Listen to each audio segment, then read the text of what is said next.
ওই যে কীভাবে হচ্ছে, তখন সে বুঝতে পারলো যে আমি কল্পবৃক্ষের নিচে বসে এইসব মনে মনে মনস্থ করছি। তারপরে সব সুখ নেবার পর তার মনে হলো যে এই রাত্রে যদি বাঘ এসে আমাকে ধরে, দেখা গেল একটা বাঘ এসে তাকে খেয়ে নিল।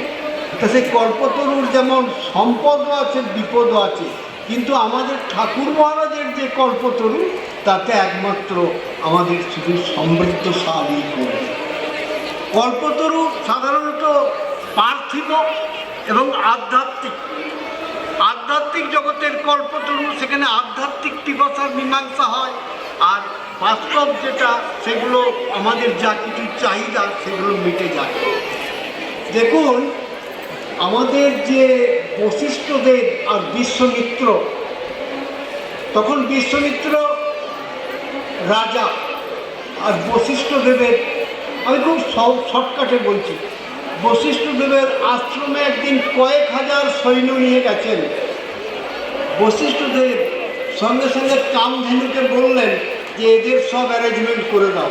দেখা গেল সমস্ত সেই সৈন্যদের সুখ স্বাচ্ছন্দ্যের ব্যবস্থা করে দিলেন। তখন রাজা বিশ্বমিত্র দেখলেন যে সাধুর কাছে তো এই জিনিসের দরকার নেই, এ তো আমাদের মতো রাজাদের প্রয়োজন। তখন বশিষ্ঠকে বললেন যে আপনার কাছে প্রার্থনা, এই কামধেনুকে আমাকে দিয়ে দিন। বশিষ্ঠদেব বললেন না, এটি আমি দিতে পারবো না। তো বিশ্বমিত্র যখন দেখলেন যে চাওয়াতে কাজ হচ্ছে না, তখন বললেন যুদ্ধ ঘোষণা করব। বললে আপনি করুন। তখন কামধেনুকে বললেন তুমি তোমাকে রক্ষা করো। তারপর